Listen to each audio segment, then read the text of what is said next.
Iran ও মার্কিন যুক্তরাষ্ট্রের সম্পর্ক এক দীর্ঘ ও জটিল ইতিহাসে গড়া।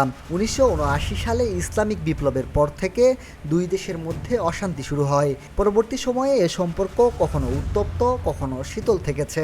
কিন্তু সম্প্রতি ট্রাম্প ক্ষমতায় আসায় এই সম্পর্ক আরও বেশি উত্তপ্ত হয়েছে এবং বর্তমানে তা এক মারাত্মক যুদ্ধের দ্বার প্রান্তে পৌঁছেছে। ইরান ও মার্কিন যুক্তরাষ্ট্রের এ সম্পর্কের বর্তমান পরিস্থিতি ও তার সম্ভাব্য ফলাফলের বিশ্লেষণ নিয়ে আজকের এই প্রতিবেদন। ইরান অনেক দিন ধরেই দাবি করে আসছে তাদের পরমাণু কর্মসূচি শান্তিপূর্ণ উদ্দেশ্যে, কিন্তু অন্যান্য দেশ বিশেষ করে পশ্চিমা বিশ্ব ও ইসরায়েল ইরানের পরমাণু কর্মকাণ্ড নিয়ে উদ্বিগ্ন। ২০১৫ সালে ইরান ও ৬ বিশ্ব শক্তি যুক্তরাষ্ট্র, যুক্তরাজ্য, ফ্রান্স, জার্মানি, রাশিয়া ও চীন একটি ঐতিহাসিক পরমাণু চুক্তি সই করে। এ চুক্তি অনুযায়ী ইরান পরমাণু কর্মসূচি সীমাবদ্ধ করবে এবং আন্তর্জাতিক পরিদর্শকদের কাছে তার পরমাণু স্থাপনাগুলো খোলামেলা রাখবে। বিনিময়ে আন্তর্জাতিক অর্থনৈতিক নিষেধাজ্ঞা প্রত্যাহার করা হবে। কিন্তু ২০১৮ সালে মার্কিন প্রেসিডেন্ট ডোনাল্ড ট্রাম্প একতরফাভাবে চুক্তি থেকে বেরিয়ে আসে। একই সঙ্গে দাবি করে চুক্তিটি ইরানকে সন্ত্রাসবাদের অর্থায়ন করতে উৎসাহিত করছে এবং ইরান কখনোই পরমাণু অস্ত্র বানানো থেকে বিরত থাকবে না। পরে ইরান তার পারমাণবিক কার্যক্রম পুনরায় শুরু করে এবং ইউরেনিয়াম সমৃদ্ধির হার বাড়িয়ে দেয়। এই ইউরেনিয়াম পারমাণবিক অস্ত্র তৈরির জন্য প্রয়োজনীয় উপাদান হিসেবে ব্যবহার করা হয়। বর্তমানে ইরান ৬০% ইউরেনিয়াম সমৃদ্ধ করেছে, যা পারমাণবিক অস্ত্র তৈরি করার জন্য যথেষ্ট।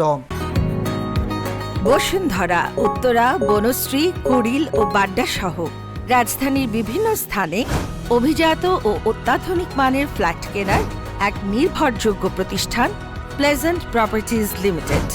তাই আপনার স্বপ্নের আবাসনের জন্য আজই যোগাযোগ করুন।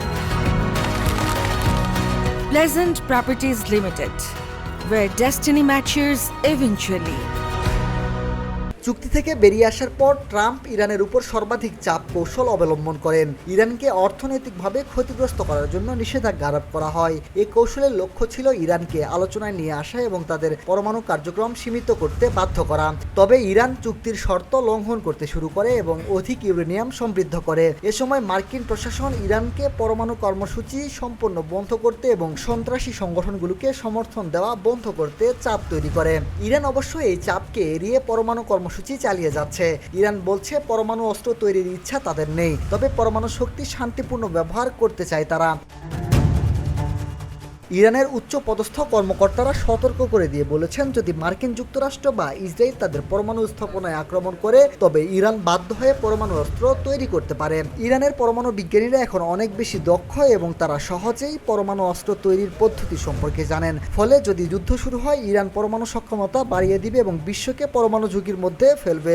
অতীতে যেমন ইরাক যুদ্ধের পরিণতি ভয়াবহ ছিল, তেমনি ইরানের সঙ্গে কোনো সামরিক সংঘাতের ফলও একই হতে পারে। এর ফলে কূটনৈতিক সমাধানই এই সংকটের একমাত্র পথ হতে পারে, যা বিশ্বের জন্য মঙ্গলজনক। মিনহাজুল ইসলাম, ভিওডি বাংলা নিউজ ডেস্ক।